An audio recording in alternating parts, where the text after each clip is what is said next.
terkait dhamma di era modern saat ini, di zaman yang serba cepat dan canggih seperti ini, Bante, saya ingin bertanya, kira-kira bagaimana secara kita untuk tetap menjaga keyakinan atau sadar kita di era modern ini, Bante? Ya, terima kasih pertanyaannya. Agama Buddha lahir ribuan tahun yang lalu. Tentunya dengan peradaban yang berbeda dibandingkan dengan kehidupan sekarang.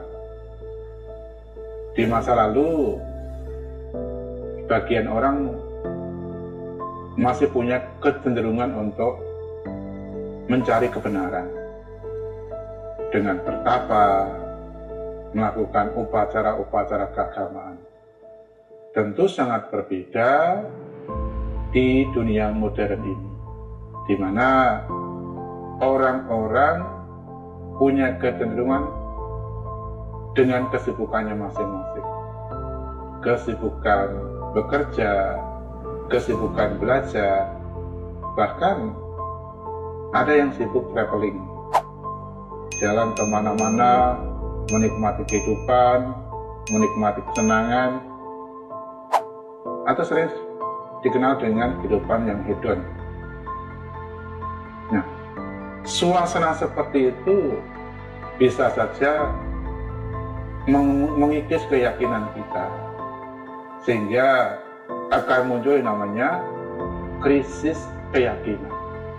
Karena aktivitas, karena kesibukan, larut dengan kesibukan, larut dengan aktivitas, sehingga mulailah kemudian jauh dari agama, jauh dari dhamma. Ketika seseorang itu jauh dari dhamma, jauh dari agama, maka sadarnya pun juga bisa terkikis secara perlahan. Dan kadang-kadang karena satu hal, orang menjadi anti agama, anti keyakinan. Nah, kenapa menjadi seperti itu? Ya karena orang beragama kadang-kadang baru sekedar simbolik. Artinya hanya menunjukkan identitas luar, dekat dengan simbol-simbol agama, menjadi aktivis semata, atau mungkin karena cara berpakaiannya itu juga mencerminkan sebagai orang beragama, bukan sekedar itu. Nah, cara menjaga sadar, cara menjaga keyakinan adalah semakin mendekatkan kita pada dhamma. Bagaimana caranya? Ya kita harus belajar, kita harus praktek, sehingga kita tidak hanya sekedar melakukan upacara, tidak sekedar hanya dekat dengan simbol-simbol keagamaan, tetapi betul-betul kita mau belajar, mau praktek. Karena tolak ukur keyakinan yang kuat itulah cara berpikirnya, ucapannya, perbuatan jasmaninya. Nah, ketika kita mau belajar, ketika kemudian kita mau praktek, kemudian mendapatkan manfaat, keyakinan itu menjadi kuat. Nah, ini disebut sebagai sadabhara, kekuatan dari keyakinan. Nah, kekuatan dari keyakinan itulah yang kemudian akan membuat kita menjadi tegar, teguh, tidak mudah tergoyahkan hanya karena mungkin iming-iming pekerjaan, hanya karena lingkungan, hanya karena hal-hal yang mungkin memancing kita untuk keluar dari kebenaran, keluar dari keyakinan itu.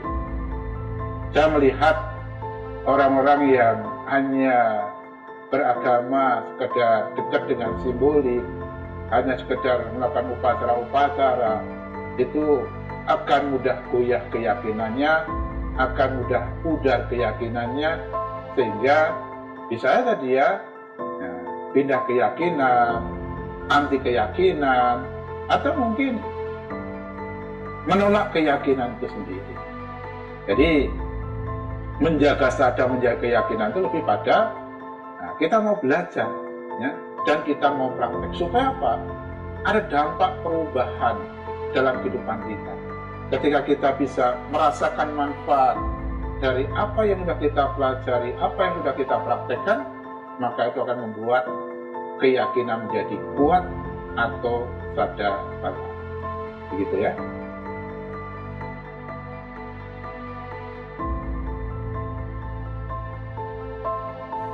Tadi Bante sempat menyinggung terkait tantangan kita di era modern ini. Ini juga ada hubungannya dengan pertanyaan saya.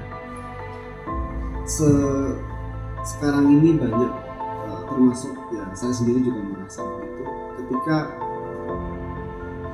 agama yang kita jalankan itu seringkali justru yang muncul hanya untuk sebuah pencitraan begitu. Kalau misalkan saya pelihara atau saya dekat dengan wihara, tapi kualitas dari diri saya sendiri justru sebaliknya. Jadi ada beberapa statement juga mengatakan bahwa orang yang jadi pengurus wihara, orang yang jadi bagian dari wihara, justru orangnya jadi tambah sombong. Nah, itu suatu tantangan juga di era sekarang gitu kan. Bagaimana supaya diri kita di era modern seperti ini, dan kita mencerminkan bahwa kita ini ketika dekat wihara, dekat simbol tadi, kualitas diri kita pun mengikuti. Bagaimana sikap dan karakter yang harus kita tunjukkan? Ya, tidak mudah beragama di era modern untuk menjaga kualitas hidup kita. Kalau dibandingkan dengan masa awal agama Buddha berkembang atau saat Buddha masih ada dalam kehidupan ini, seperti apa yang saya sampaikan tadi, orang itu punya kecenderungan untuk beragama, untuk mencari spiritual, untuk mencari kebenaran. Nah, dengan bertapa, dengan melakukan upacara-upacara. Di era modern ini, kita ini dimanjakan dengan banyak hal, ya. Semua serba mudah. Kesenangan-kesenangan mudah didapatkan.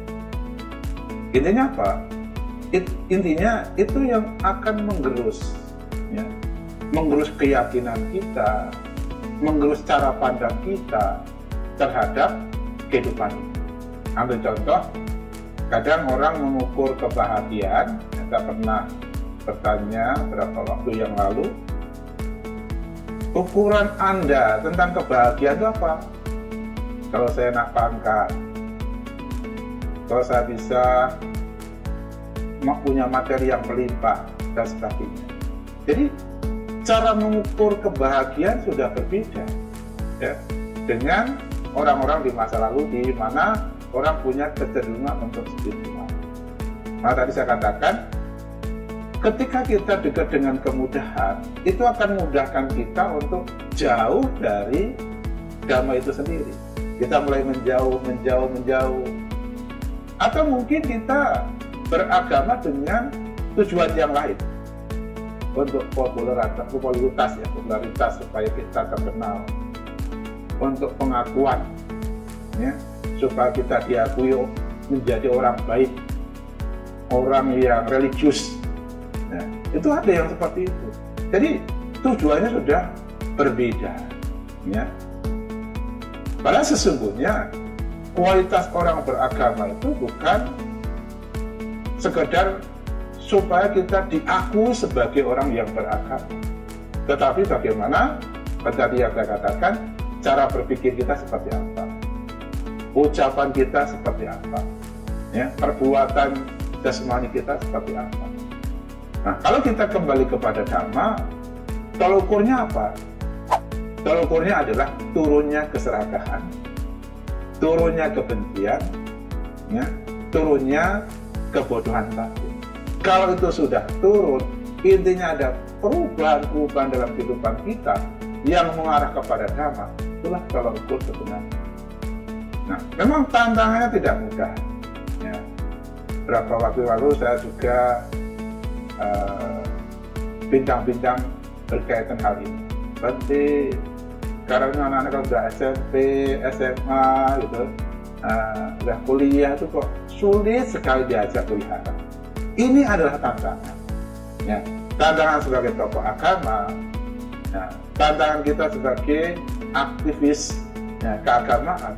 Bagaimana membuat suasana lingkungan kita, ya, lingkungan wihara kita, lingkungan tempat-tempat pendidikan Buddhis, lingkungan tempat-tempat pelatihan itu, ya setidaknya nyaman buat mereka, tetapi kenyamanan itu bukan kenyamanan yang duniawi ya, tetapi kenyamanan supaya mereka itu ada kemauan untuk dekat dengan Dhamma, mau belajar Dhamma, mau praktek Dhamma.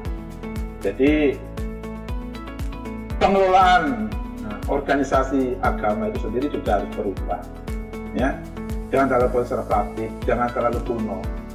Kita juga harus bisa menyikapi dunia modern ini sehingga ya, tantangan-tantangan itu juga bisa kita eliminir, ya, sehingga orang mulai dekat lagi beragama. Kita sebagai umat Buddha sesungguhnya sangat berbahagia. Kenapa? Kita ada meditasi. Meditasi ini banyak digemari oleh masyarakat. Kenapa? Di dunia modern ini tekanan-tekanan itu, utamanya di kota besar, itu luar biasa. Ketika tekanan luar biasa, ya stres itu kan mudah kali muncul, kan? Nah, maka itu juga menjadi bagian bagaimana kita mengelola organisasi, mengelola pendidikan Buddhis ini sedemikian rupa sehingga tantangan-tantangan yang kita anggap wah nanti orang mulai menjauh lagi, menjauh, itu kembali mulai mendekat dan mendekat. Begitu ya. Nah, Bante, agama Buddha ini kan sering dikatakan agama yang kuno ya, Bante. Nah, di tengah era modern ini, apakah agama Buddha ini masih relevan, Bante? Apakah masih relevan agama Buddha? Masih sangat relevan. Orang selalu punya anggapan bahwa agama Buddha ini agama kuno. Karena memang lahir sudah lebih duluan dibandingkan dengan keyakinan-keyakinan yang baru. Tetapi kita harus kembali pada akar permasalahan kehidupan. Di dunia yang dianggap kuno, ada orang-orang juga yang melakukan kejahatan. Apakah di dunia modern tidak ada kejahatan? Masih ada kejahatan juga kan? Nah, akar permasalahannya apa? Akar permasalahannya adalah ya, keserakahan, kebencian, dan kebodohan batin.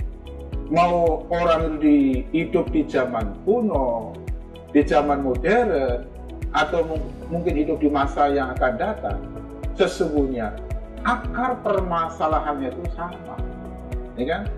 Keserakahan, kebencian, dan kebodohan batin.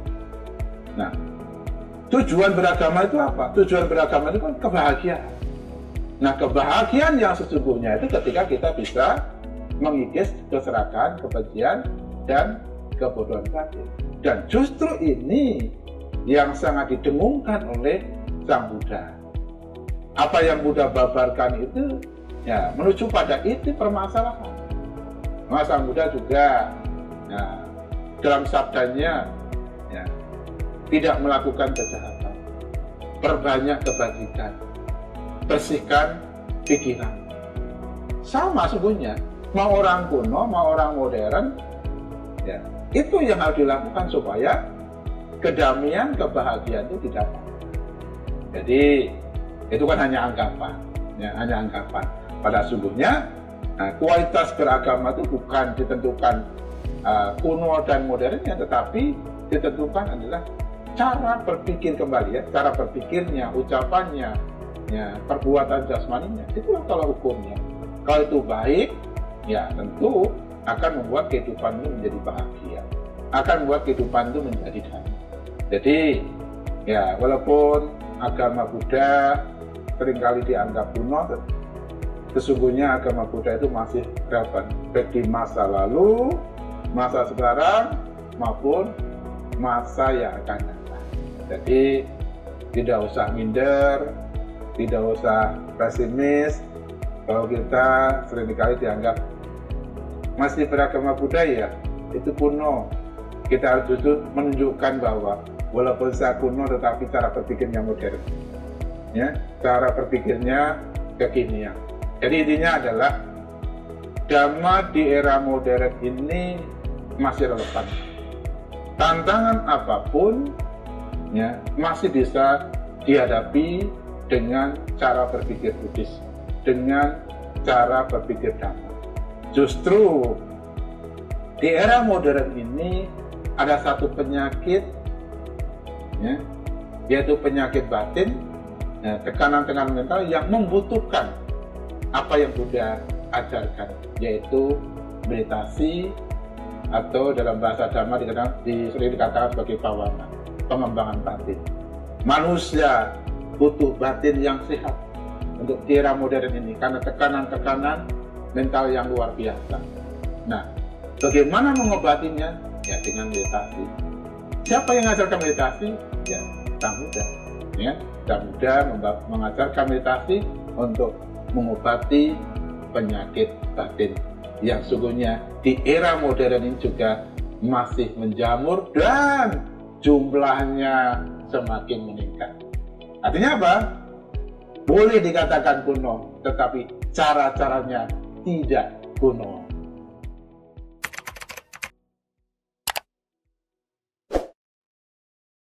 Silakan like, komen, subscribe dan share sebagai Dhammadana yang merupakan pemberian yang tertinggi di antara semua pemberian lain agar dapat dirasakan oleh banyak orang.